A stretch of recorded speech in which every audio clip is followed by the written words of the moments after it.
Wrap the chain around the chainring and the largest cog. Add 2 outer links and 2 inner links where the chains start to overlap.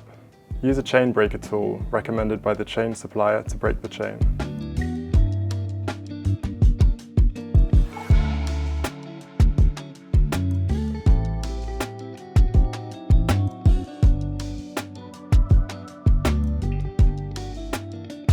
For full suspension bicycles, when measuring the chain, the rear shock must be fully compressed. Deflate or remove the rear shock if necessary.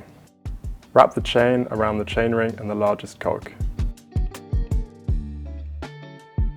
Add 7 outer links and 7 inner links where the chains start to overlap. Use a chain breaker tool recommended by the chain supplier to break the chain.